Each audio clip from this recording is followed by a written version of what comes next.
Shalom, Assalamualaikum warahmatullahi wabarakatuh. Perkenalkan, nama saya Shalmita Agnesia Jessica Goni dengan NIM 2214-201174, kelas A6 semester 1, Fakultas Ilmu Keperawatan, Universitas Pembangunan Indonesia Manado.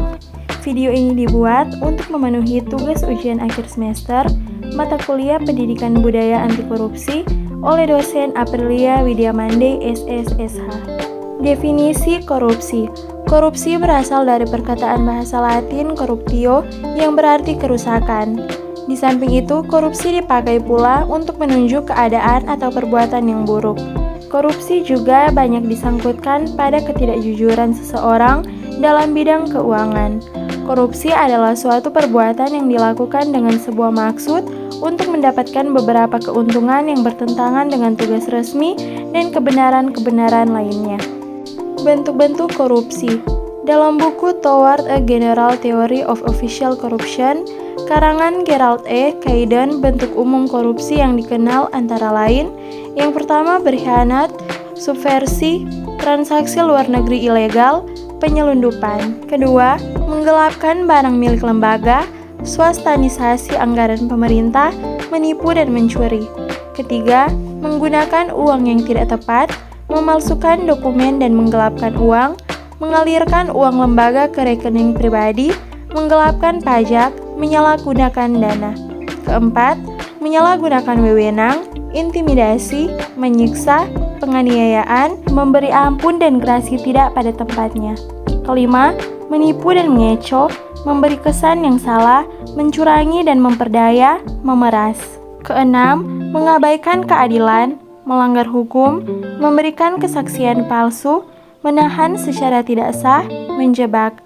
Ketujuh, tidak menjalankan tugas, desersi, hidup menempel pada orang lain seperti benalu. Kedelapan, penyuapan dan penyogokan, memeras, mengutip pungutan, menerima komisi. Kesembilan, menjegal pemilihan umum, memalsukan surat suara, membagi-bagi wilayah pemilihan umum agar bisa unggul. Ke-10, menggunakan informasi internal dan informasi rahasia untuk kepentingan pribadi, membuat laporan palsu. Ke-11, menjual tanpa izin jabatan pemerintahan, barang milik pemerintah dan surat izin pemerintah. Ke-12, manipulasi peraturan, pembelian barang persediaan, kontrak dan pinjaman uang. Ke-13, menghindari pajak, meraih laba berlebih-lebihan. Ke-14, menjual pengaruh, menawarkan jasa perantara, konflik kepentingan. Ke-15, menerima hadiah, uang jasa, uang hiburan, perjalanan yang tidak pada tempatnya. Ke-16, berhubungan dengan organisasi kejahatan, operasi pasar gelap.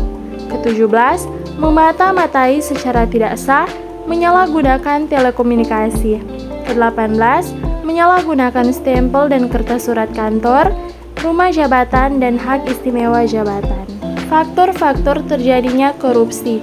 Beberapa faktor yang menjadi alasan dari tindak korupsi yaitu yang pertama, faktor kebutuhan. Merupakan faktor yang dapat mendorong seseorang melakukan korupsi karena keinginan untuk memiliki sesuatu, namun pendapatannya tidak memungkinkan untuk mendapatkan apa saja yang diinginkan. Yang kedua, faktor tekanan. Merupakan faktor yang biasanya dilakukan karena permintaan dari seseorang, kerabat atau bahkan atasan sendiri yang tidak bisa dihindari. Yang ketiga, faktor kesempatan. Merupakan faktor yang biasanya dilakukan oleh atasan atau pemegang kekuasaan dengan memanfaatkan jabatan dan kewenangan yang dimiliki untuk memperkaya dirinya, walaupun dengan cara yang salah dan melanggar undang-undang. Yang keempat, faktor rasionalisasi.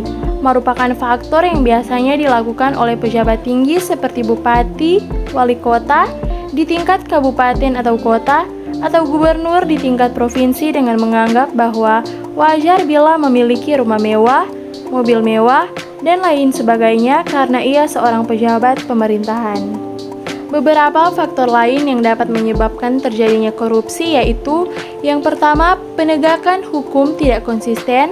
Penegakan hukum hanya sebagai make up politik, sifatnya sementara, selalu berubah setiap berganti pemerintahan. Kedua, penyalahgunaan kekuasaan atau wewenang, takut dianggap bodoh kalau tidak menggunakan kesempatan. Ketiga, langkanya lingkungan yang anti korupsi, sistem dan pedoman anti korupsi hanya dilakukan sebatas formalitas. 4. Rendahnya pendapatan penyelenggara negara. Pendapatan yang diperoleh harus mampu memenuhi kebutuhan penyelenggara negara, mampu mendorong penyelenggara negara untuk berprestasi dan memberikan pelayanan terbaik kepada masyarakat. Yang kelima, kemiskinan, keserakahan, masyarakat kurang mampu melakukan korupsi karena kesulitan ekonomi, sedangkan mereka yang berkecukupan melakukan korupsi karena serakah, tidak pernah puas dan menghalalkan segala cara untuk mendapatkan keuntungan. Keenam, budaya memberi upeti, imbalan jasa dan hadiah. Ketujuh, konsekuensi bila ditangkap lebih rendah daripada keuntungan korupsi. Saat tertangkap bisa menyuap penegak hukum sehingga dibebaskan atau setidaknya diringankan hukumannya. Kedelapan, budaya permisif atau serba membolehkan. Tidak mau tahu, menganggap biasa bila sering terjadi, tidak peduli orang lain asal kepentingannya sendiri terlindungi. Yang kesembilan, gagalnya pendidikan agama dan etika. Pendapat Frans Magnus Suseno bahwa agama telah gagal menjadi pembendung moral bangsa dalam mencegah korupsi karena perilaku masyarakat yang memeluk agama itu sendiri. Sebenarnya agama bisa memainkan peran yang lebih besar dalam konteks kehidupan sosial dibandingkan institusi lainnya. Sebab agama memiliki relasi atau hubungan emosional dengan para pemeluknya. Jika diterapkan dengan benar, kekuatan relasi emosional yang dimiliki agama bisa menyadarkan umat bahwa korupsi bisa membawa dampak yang sangat buruk. Dampak dari korupsi. Tindakan korupsi yang dilakukan oleh para koruptor dapat menimbulkan dampak buruk baik pada diri pelaku sendiri atau pada negara dan rakyat. Pertama, dampak korupsi pada koruptor itu sendiri. Selain mendatangkan kesenangan yang akan diperoleh oleh koruptor itu sendiri, korupsi juga merugikan pelaku korupsi. Apabila tindakannya itu diketahui oleh negara dan masyarakat, maka koruptor itu akan dikucilkan di tengah-tengah masyarakat, menimbulkan rasa malu terhadap orang lain, dan selalu dihantui oleh rasa bersalah. Kedua, dampak pada moral bangsa. Tindak korupsi juga dapat menimbulkan kehancuran bagi moral bangsa, karena korupsi lebih sering dilakukan oleh para pemimpin bangsa dan wakil rakyat, yang seharusnya menjadi teladan dan contoh yang baik bagi masyarakat, tetapi sekarang memberi contoh yang buruk. Ditambah lagi, penyelesaian perkara korupsi di pengadilan membutuhkan waktu yang lama sehingga membuat masyarakat meragukan keseriusan kinerja para penegak hukum dalam menciptakan keadilan hukum. Yang ketiga, dampak korupsi terhadap rakyat. Secara tidak langsung, dampak korupsi juga dirasakan oleh rakyat Indonesia, terutama pada kehidupan masyarakat miskin. Korupsi mengakibatkan anggaran pembangunan dan belanja nasional berkurang. Untuk mencukupi anggaran pembangunan, pemerintah pusat menaikkan pendapatan negara. Salah satu contohnya dengan menaikkan harga BBM.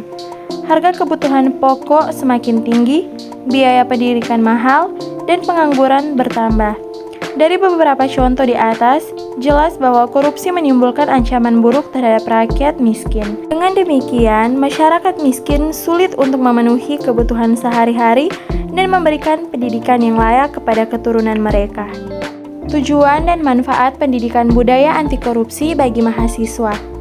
Tujuan dan manfaat pendidikan anti korupsi yaitu membangun kepribadian anti korupsi pada diri individu mahasiswa serta membangun kompetensi dan komitmennya sebagai agen of change dalam kehidupan masyarakat, berbangsa dan bernegara.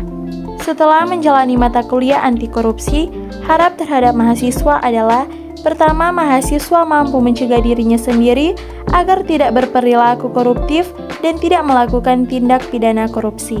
Kedua, menguatkan kepekaan terhadap perilaku koruptif akan menyebabkan mahasiswa berusaha tidak melakukan tindakan koruptif sekecil apapun. Ketiga, mahasiswa mampu mencegah orang lain agar tidak berperilaku koruptif dan melakukan tindak korupsi. Mahasiswa memiliki keberanian untuk mengingatkan keluarga, kerabat, teman-teman di lingkungan sekitar. Mahasiswa juga bisa memberikan informasi kepada orang lain mengenai korupsi dan anti korupsi. Keempat, mahasiswa mampu mendeteksi adanya perilaku koruptif dan memberikan respon termasuk melaporkan ke pihak terkait. Melaporkan ke penegak hukum bisa dilakukan asalkan dilengkapi dengan bukti-bukti kuat. Manfaat daripada pendidikan budaya anti korupsi juga agar generasi muda menolak semua kegiatan korupsi dan melatih kejujuran. Langkah-langkah dalam pemberantasan korupsi. Mahasiswa juga dapat melakukan peran edukatif dengan memberikan bimbingan dan penyuluhan kepada masyarakat, baik pada saat melakukan kuliah kerja lapangan atau kesempatan lain yang mengenai masalah korupsi, dan mendorong masyarakat berani melaporkan adanya korupsi yang ditemuinya pada pihak yang berwenang. Pertama, represif. Melalui strategi represif, KPK menjerat koruptor ke meja hijau, membacakan tuntutan, serta menghadirkan saksi-saksi dan alat bukti yang kuat. Kedua, perbaikan sistem. Ketiga, edukasi dan kampanye. Keempat, strategi preventif. Kelima, strategi detektif. Keenam, memberikan pendidikan budaya anti korupsi. Ketujuh, melakukan reformasi birokrasi. Kedelapan, membentuk satuan pengawas internal. Kesembilan, membentuk pusat studi transparansi publik dan anti korupsi. Demikianlah yang dapat saya bahas, kiranya dapat dimengerti dan dapat berguna bagi kita semua. Sebelum video ini diakhiri, saya mengajak kepada teman-teman sekalian yang ingin melanjutkan pendidikan di perguruan tinggi untuk dapat bergabung bersama dengan kami di Universitas Pembangunan Indonesia Manado. Universitas Pembangunan Indonesia Manado sudah terakreditasi baik dan terdapat 6 fakultas. Untuk info lebih lanjut bisa dilihat pada gambar di atas atau pada link di bawah ini. Terima kasih. Shalom. Assalamualaikum warahmatullahi wabarakatuh.